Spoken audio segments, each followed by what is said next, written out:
Hi, I'm Jeff Van Gundy, and you're listening to Thunderbus.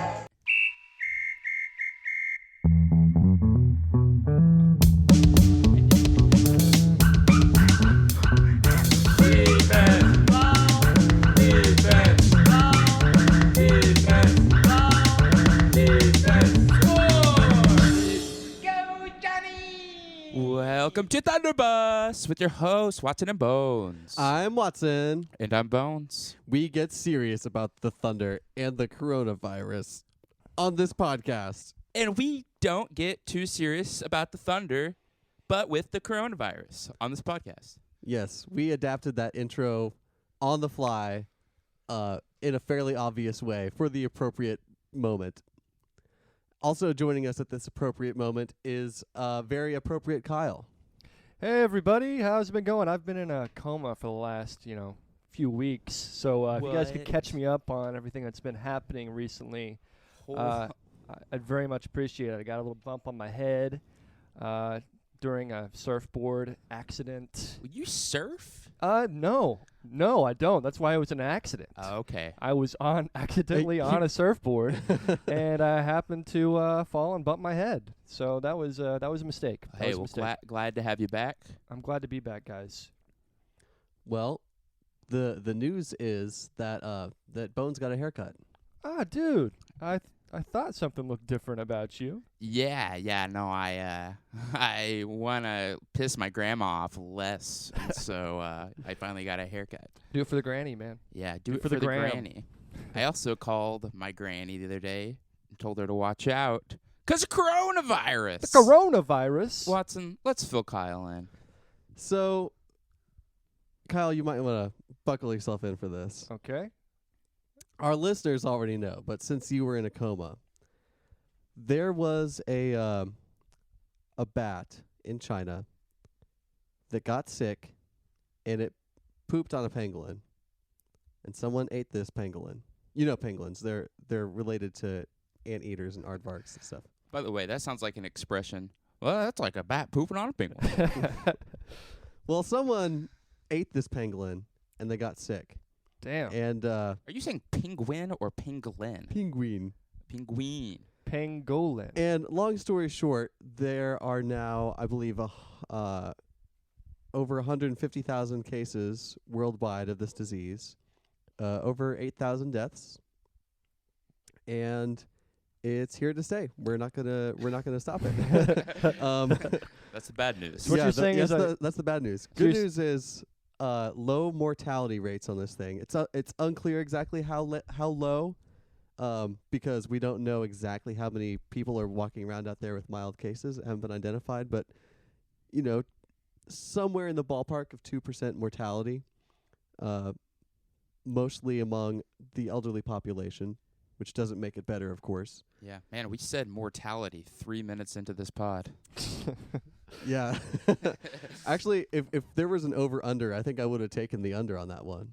But it's already more uses of the word mortality than I think we have in the history of Thunderbus. Yeah. Yeah. For good reason. Thanks, Corona. Yeah. Bit notwithstanding, it is an interesting time to be alive right now with this whole coronavirus thing going on. It's an interesting choice of words. Well, and Watson brought up the other day, is this the biggest thing to happen in our lifetime?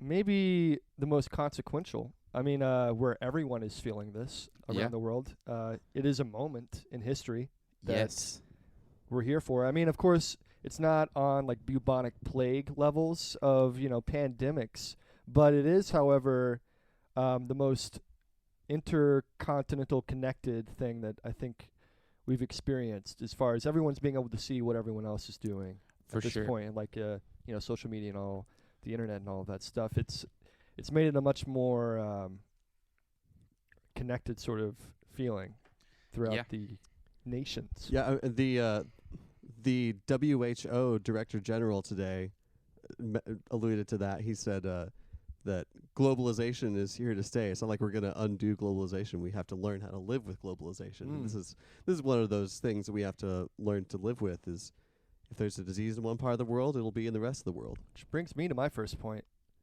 Are the Wright brothers to blame for this whole thing in the first place? You know, Yeah. they invented the plane. They Never should have let that shit fly. Never should have let it fly. Hey, you know what? I'll say it. How about the Wrong brothers? Oh, someone finally said I'll it. say it. Say it more. The Wrong brothers. Thank you. You're absolutely right, Kyle. That's a good point. Yeah, you're absolutely right. This wouldn't have spread to everywhere without the plane being invented by the Wright brothers. It would have stayed in Wuhan. And Wuhan. yeah, what is that? It's just kind of a funny word. There it is. It is a funny word, and but it's not a funny situation, Watson. No, it's not. Well, and that's that's a confusing thing for us as people in this moment, and as people who host a show that, whether successfully or not, brands itself around humor. This is a dark time in our history, and but like one of the things that people do in dark times is try to lighten the mood a little bit with some levity, and I think we could all use a little levity right now, given the gravity of the situation. I agree, and we right now we are in the stage of the unknown, especially in our local environment here in Oklahoma, Which is scary. The unknown is always scary. It's scary. A part of me feels a little fortunate because it's hitting these other places harder in the U.S. now, so it gives us Tulsans time to kind of figure out how we gotta take the next step. Yeah, like react. And so you hope that we react extremely and swiftly enough to actually prevent it from growing heavily in this area. But I'll say this. We have, 10 confirmed cases in the state or something like that? Yeah, about that. I would put money that you could add maybe 2 more digits to that number, and that's probably what we're looking at in Oklahoma. Because like 1,000? I think we have maybe around 1,000 cases in the state right now. Wow. Because the test is so unavailable right now. All of the agencies are telling doctors and hospitals only use the test if the person is in a high-risk demographic, because there simply just aren't enough tests to go around. So there are people who the doctors say, okay, based on your symptoms, I think you probably have it, but I can't tell you for sure because I am not allowed to administer the test to you. Just like bring it back to the NBA, Donovan Mitchell, he tested positive for it, and yet at this point he says he feels no symptoms whatsoever. Right. So I mean, it's completely likely that one of us in this very room could be experiencing the coronavirus and not have any idea of it. Right. And in one of the stats, that's why I'm wearing dishwashing gloves. Yeah. You can take that hazmat suit off, right, man? You don't have to wear that. Yeah, but hey, the goggles look great on you, by the way. Yeah. Oh, thank you.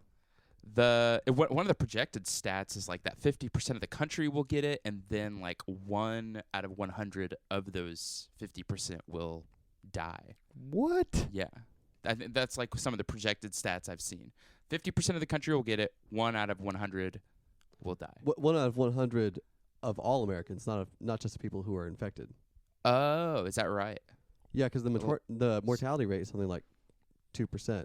Although, of course, I thought it was 1%. Well, it's hard to know at this stage because we don't, like I just said, we don't know exactly how many cases there actually are. So you could be right. It may be that the actual mortality rate is more like 1%. I mean, I'm just quoting what I heard. So that's millions. Well, so yes, some other projections, they guess, but yeah, between 500,000, 1 million. And we all have our little not vices, but our little podcasts and guys and people that we listen to.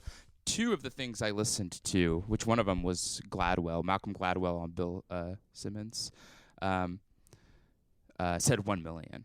And it was a guess, but it's I think it's a worst case scenario, but maybe not. Maybe that's not the worst case.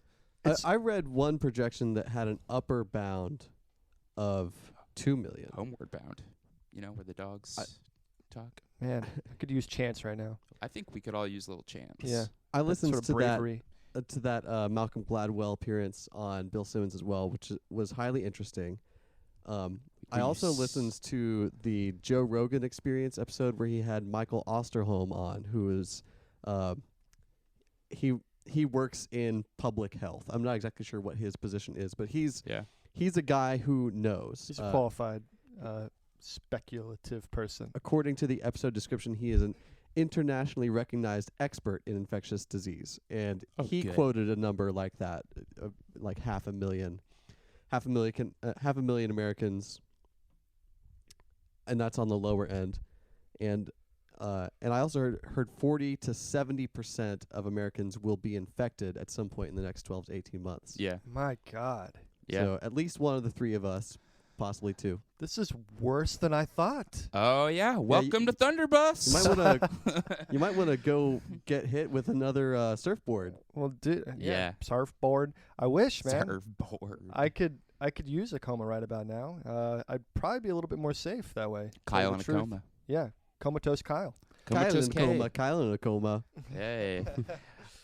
I was gonna, bringing it back to like the cases, and you were mentioning Donovan Mitchell. He's asymptomatic, didn't feel anything, and I said that out loud to someone the other day, and they were, or not earlier today, and they were like, "Oh, good," and I was like, "No, not good. That just means that like those kinds of people that don't feel anything are doing everything the same," and but anyways. That just reminded me of the entire like timeline. If you guys want to like just briefly dive into that. Sure, yeah. So it was last Wednesday, correct? The Utah Jazz came down to Oklahoma City, and obviously coronavirus had made its way into the United States. Biggest bang was in Seattle at the time, but still nothing significant, especially in our area. And the Jazz had announced that Rudy Gobert was out with illness. Oh, that's right. And I retweeted that from the Thunderbus account and said, "Oh yeah, no Rudy Gobert." Yeah. Then as soon as I found out, I went to our page and I deleted that tweet so fast. Man, what if he had died? No Rudy Gobert. Well, I mean, like, oh my God, it kind of sounds like Rudy was being a little careless. With his old illness he had. So so were a few we weeks all, though. before that, he was not taking the illness seriously, and so he was touching all the equipment on the in the media room, and just had his big old long arms like spread out across the table. It's got to be hard to not touch things whenever that you're that long. That's true. You're like your body's spread out. It's is that what he says when he's in the club and like girls are like, "Hey, sorry, it's hard to not touch things because I have long arms." He's like, "I also have corona. It's hard not to touch." But yeah, no, Well, yeah, anyways, in Oklahoma City, the Jazz came, and Rudy Gobert is out, and the both teams take the floor, and then all of the sudden, like, which you can see on the TV, like, the doctor dude in a suit runs out on the court and, like, whispers something to the ref, and the ref's like, "Oh, God!" And then the announcer's like, "Ladies and gentlemen, get the shit out of here." Damn. Yeah, and everyone had to leave. Like, literally, they were playing, like, Zombie Nation. They were playing Zombie Nation, so they were about to tip off. Wow, I just realized how tragically ironic that is. Zombie Nation. Well, I think it was on loop, too, is what I heard. That it was, like, because of the timing, it's like they had to, like, they had it looped. Keep it going. Yeah. Could they play Living Dead Girl by Rob Zombie as well? No, because they played Zombie Nation. But that's a good point. Dude, at my office the other day, some lame tax accountant person was playing in his office loud enough for us to hear, like, down the hall. He was playing Down with the Sickness by Disturbed. Hey. Like, what the fuck, man? Yeah, that's a sick sense of humor. Yes, that's freaking freaked. Also a bad sense of music taste. Well, you gotta think that there's probably several coronavirus playlists out there on Spotify. Oh yeah. So yeah, and that song is on it. Yeah. The thing about the themed playlists is that, like, the music is the music choice is eclectic enough where it like makes no sense. Because you can listen to that, and then you also listen to REM's "The End of the World." Yeah, which is a good song. It's solid. the And it's end catchy. of the world as we know it. That's how it goes. Yeah, some Flows perfectly. contrast. So yeah, that happened. They exited everybody out of the building. Yeah, And we find out soon enough that not only does Tom Hanks have coronavirus, but the NBA has been postponed. yeah, right around the same time, and that's I think when it got serious for people that were tapped into some kind of pop culture, especially for sports fans, because following the NBA 30-day suspension, at the time we saw the NFL and the MLB and the NHL all respond, and that might have been directly after the NBA said, "Fuck it, we're done for a while." And the NCAA Canceling March Madness, which is true. like their big cash cow. And The college basketball season is really lame. So like the NCAA lives for the tournament. for sure, and that one made it maybe like the realist in the sense that it was like, oh, that's like soon, that's very soon, and so. But it was just weird because just days before we were like, playing games with no fans is going to be crazy. We're going to hear the players talk shit and it's going to be crazy. And then like literally a few days later, like, no, we're not, no one's playing. No, 10 people on a court is too many people on the court. Yeah. And that itself is, I mean, it's alarming, but yeah, I mean, the sports world kind of got hit before anyone else. And, so yeah, and here we are. I think it's only been like 5 days or 6 days since then.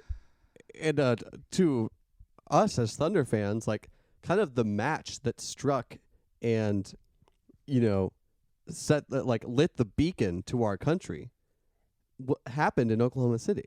That's true. The Thunder's playing floor was ground zero for the country being shaken out of its naive stupor on this virus. Yeah. It was the hysteria epicenter of the U.S. This is like one of those things where, 99.9% of life you kind of recognize all the things. Like you see a coffee cup and you pick it up and it like feels like all the other coffee cups that you've ever picked up. You're aware of the weight of it and everything. This just doesn't feel like reality in a way because it is so foreign and like Right. it doesn't feel real in a way, but it's actually happening. Yeah. And it's more serious than I think I'm even aware of. Yeah. So in a way, it is frightening, but And it feels like something that we just kind of assumed would never happen to us, Like, I was telling you the other day, Bones, like, we've all grown up like middle-class white kids in America. It's always felt like we were, ultimately, at the end of the day, we were safe, Like, there's never been a moment in my life where I couldn't say, it's going to be okay, and that didn't, like, resonate on some level that was ultimately true. Right. But this is the first time when I remember, like, looking forward into the future and just seeing fog. Yeah. It's eerie. This is going to be the biggest economic contraction since the Great Depression. And like that doesn't mean that like rich people are going to lose some money. Like when there's economic contraction, it sets us all back. In this case, probably at least a year, and people die when there's economic contraction. Right. Like, we have no idea how bad this is going to get, but like distribution, like the supply chains could get disrupted. Like there could be empty shelves at the supermarket, and not just because there's been a run on what was there. It might be that they're not getting deliveries the way they were. Yeah. I mean, at this point, there's so little control that one person has besides, like, taking care of yourself. It's like the only control you really have is taking care of yourself. And so it's like, since you one doesn't have an effect on the big picture of things really, it's like you kind of have to think about the human race as a unit now. Right. And you just think, well, we as human, like maybe since I can't control this really, maybe I will or will not get through this. Most likely we all three will get through this, but like also most likely we're going to know someone who dies from it. Yeah. But regardless, we now have to think as this unit of the human race, and we got to think, okay, well, we as humans will get through this. Like, that's how big it is. I feel like I've never, like with 9/11, I'm sure people thought, we as Americans will get through this. But this is a thing where it's like, the okay. scale is so much bigger. It Yeah. includes everyone, you know. I mean, this virus has already killed about 3 times as many people as died at 9/11. Damn. That's wild. Just because I feel like the other day it wasn't that. Like the other day it was around that number. Well, this and it's already doubled. People that, you know, have the virus, it doubled in like 2 days. It doubles like every 2 days. I don't know. I think the severity of it is not really being looked at correctly. And at this point, people are only willing to like say something is bad enough whenever it happens to them or somebody they know. Mm-hmm. So at some point it's going to get to that point where everyone is taking it seriously on the same page, but it's going to be a little bit too late at that point. Unless, you know, people get on the ball right away, which could happen within the next 40 to 48 hours. Well, I think that the Rudy Gobert thing and the Tom Hanks thing kind of did that by proxy, because we are a culture that is really invested. Maybe obsessed is too strong a word, but maybe not in our case. But we're a culture that is really invested in our celebrities. We feel like we know Tom Hanks, right? Yeah, he's your friendly next door neighbor. Exactly. Like, we all want to be Tom Hanks' friend. He's Forrest Gump, man. Man, I was just thinking about how many movies Tom Hanks has been in that are like based on true stories, or like I guess like biographical pictures. Yeah. One or the other, but like Saving Private Ryan, Sully, Cloud Atlas, Captain Phillips, A Fish Called Wanda. Yeah. Was he in A Fish Called Wanda? No, I'm thinking of Splash. He's in Splash, which has a woman fish in it. He's in that movie Punchline, where he's like a stand-up comedian. Ah, that's based in reality. Yeah. Joe versus the Volcano. Yeah. Sleepless in Seattle. Big. No, we're just naming time. Yeah, right. The Burbs. Toy Story 1. Toy Story. I'll go Toy Story 4. I'll say it. Yeah. Toy Story 2. That one's made up. Yeah, that's not based that off didn't real happen. life. Yeah. That was bullshit. Toy Story 3 though, it's debatable. But I think like it does show the connection between life and sports. Like we've had one of the more insane NBA seasons of all time. Great season. Why couldn't this have happened last season? You know? Yeah. Oh. I don't know. Just the season the Warriors finally were bad. It was like it gave every NBA fan hope for not just sports but like their life in general. It was like, man, the Warriors are bad, and then LeBron is kind of back on top. Like the world has restored its order, and like these playoffs are gonna be badass. And Kobe died. I interrupted you, Kyle. I'm sorry about that. You had a point about No. I mean, I was just intersection of licensed sports. Oh yes, I was just saying that like that informed the rest of the world how serious this thing was. Whenever sports stopped, that told everyone, okay, this shit is actually something we should be paying attention to and taking very seriously. Which I think is like interesting about the human psyche is like we take away the entertainment. If you take away the entertainment, people are like, oh wait a second, I need that.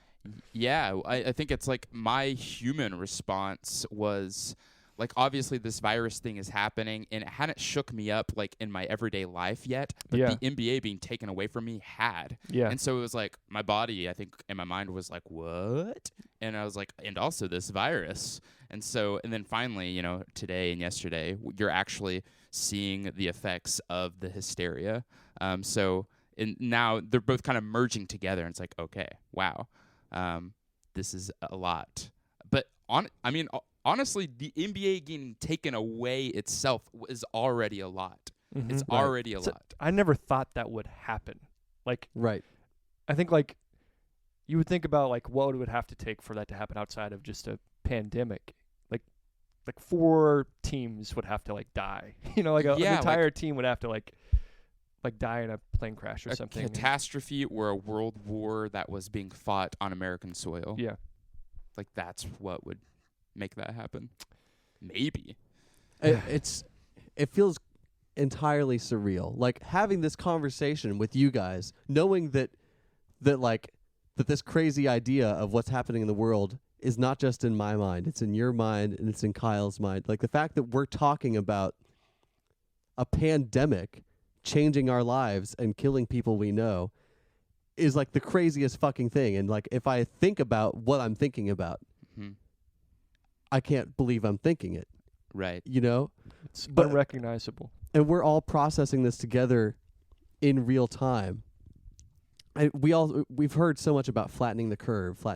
And like the thing that I think that we all still have not actually come to grips with is what the implications of flattening the curve means.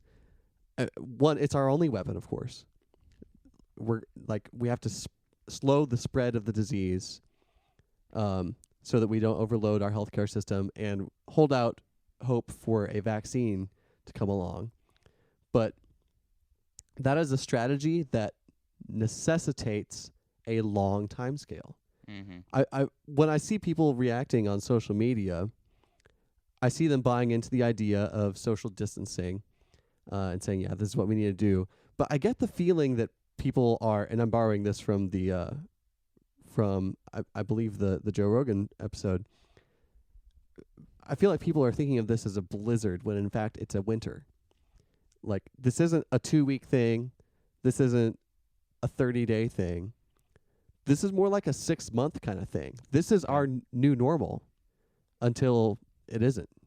Yeah, for sure. And this might sound a little cheesy, but the social distancing, the self-isolation, it kind of comes off as this selfish, almost unpatriotic, refusal to kind of want to be around anyone else. Like it just sounds like self-absorbed, but like just everyone needs to remember that any kind of isolation is for like the betterment of the people. It's for Meemaw. It's for Meemaw.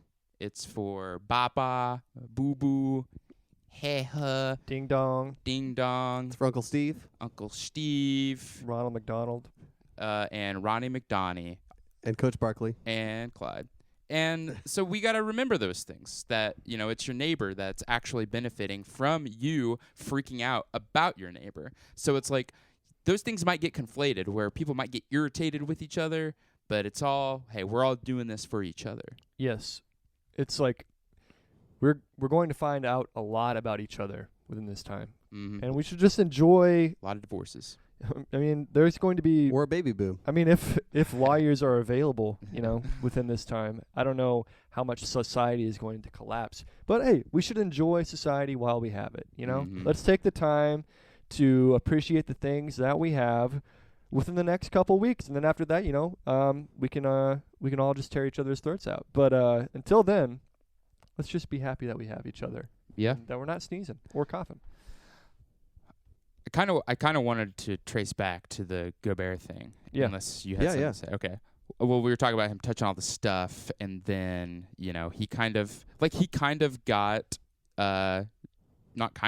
he was the scapegoat for not just like the NBA at first, but the world of sports, and kind of got hated on social media. Yeah. And at the time, it made sense for that reaction by the masses, because you were like, okay, what do we know? Well, we know that it's serious now because an NBA player has it. And also there was the unknown, like, what if a lot of NBA players have it?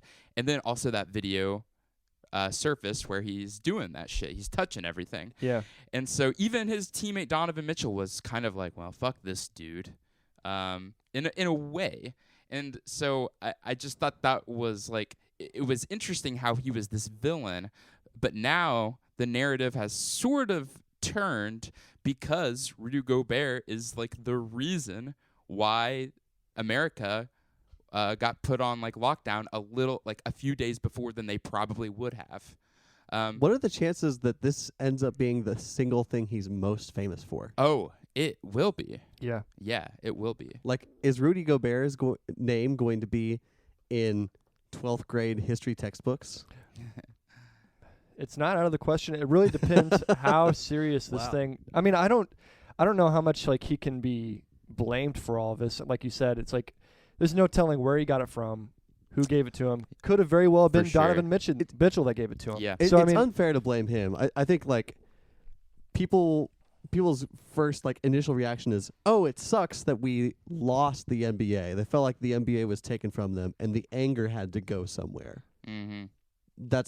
That's how he got scapegoated. And it was very easy at an emotional time to lay it all onto the guy who's got his whole body like on a table. Looks like a hateable guy, throwing up on the and mic. He's French. Farting on the French are smelly and dirty. Yeah. Yeah, he's like, oh, and he's coughing on people with that. He's throwing his baguettes at people, and croissants are flying everywhere. He's just all sorts of flaky breads. God damn. And so, hey, some more generalizing here, but apparently smoking, not good for keeping the virus away. So all you French smokers out there. Yeah, stop that. Cool it. Watch it with the berets, too. It's a weird fashion statement, you know. Just wear a baseball cap, huh? Yeah, I heard those collect Corona. Probably do. They're like a magnet. Yeah. Magnet. Yeah, Magnet. Yeah. I mean, maybe we should thank Rudy, really. I mean, if Rudy hadn't been so careless with this stuff, probably wouldn't have taken it so seriously, or like it wouldn't have blown up like it did. Because, you know, he's touching everything. Everyone's like, okay, well, he could have passed it on to this person. Gets everybody worried. NBA's canceled. Everybody's freaking out. If everybody freaks out enough, maybe we can nip this thing in the bud. I think that's where my mind is. Yeah. But so you're telling everyone to freak out? I'm telling everyone to take this very seriously. So freak out, but don't panic. Exactly. Like, freak out the appropriate amount that you need to in order to survive. Freak out and save the people around you. Yes. I mean, you know, call your grandma. You don't have to see her in person. Yeah, well, that's another thing. Get the fuck away from old people, even if you don't experience symptoms. Don't go around old people, you idiots. And don't go around sick people, too. Everyone wants to... Not everyone, but a lot of folks were out this weekend in Tulsa. I'll say that. So an obvious question for us as an NBA podcast, because that is what we are, that is why we convened this evening, is what importance does the NBA have in this new world in which we're dealing with this pandemic? You know, we just spent a lot of time discussing the NBA's role in kind of unmasking this pandemic and its seriousness. But, you know, there is going to be a future of basketball. There's going to be a future of the NBA. And is it trivial to think about that? Is it trivial to want the NBA to return? What do you guys think about that? I mean, at this point, it's hard to want something like the NBA to return when we are like waiting for this like winter, and it's like this, you know, it's like waiting for a hurricane to hit without a meteorologist, and it's just difficult to even think of it in those terms now. Yeah. Last week, like, the thing that was on my mind was like, man, I hope this comes back sooner than later, and I hope that they get to finish out the playoffs. But it's hard to imagine them playing these playoffs. It's crazy how quick I accepted that reality too. That like this is what's happening, and it could be a very long time before we see, you know, Shai Gilgeous-Alexander play basketball again. Yeah. It's just the reality now. And I was thinking about everything else that like it is crazy how easy it is to accept these things as they come. Because there's no other option, I guess. So you guys are thinking we're not going to have a 2020 NBA champion? It would. I mean, I don't know if we're talking potentially a million dead. I don't know if it even matters. But it's. I'm gonna say, my hope is very low that will happen. Yeah, I don't know. I honestly don't know. It doesn't feel like, at this point in time, it doesn't feel like that would happen. But it's weird because 2 days ago, I don't think I would have said that. I think I would have said, well, probably. It'll be in August. But now it's like, if we're actually trying to be effective and like self-quarantine and then I don't think we'll see that. What about you? I kind of disagree. I mean, I definitely acknowledge the challenges that you guys are talking about, but the NBA is, as far as large organizations, large enterprises go, it's a fairly small number of people. There are 450 players in the NBA, and there are ancillary staffs that go along with that.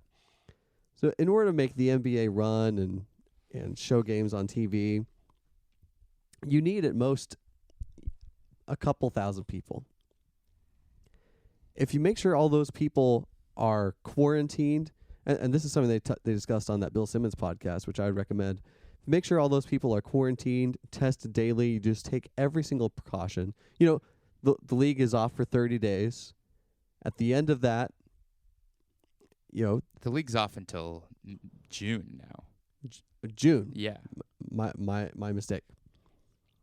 At the end of that, if all the players are healthy, you test them every day, I don't see why you can't play games in empty arenas. And that of course begs the question, why? Why would we be so concerned about making sure these men play a child's game? I think it's because it's really important for us as a culture and as a species to make stuff work, to make life work. Like, it's an essential part of our humanity, I think, to strive against forces that are trying to take liveliness out of us.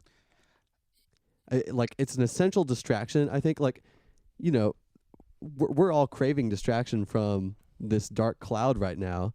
If there were some way that the NBA could kind of exist in a protected bubble and we had the NBA to distract us in this moment, I imagine we would all perceive that as a benefit. Yeah.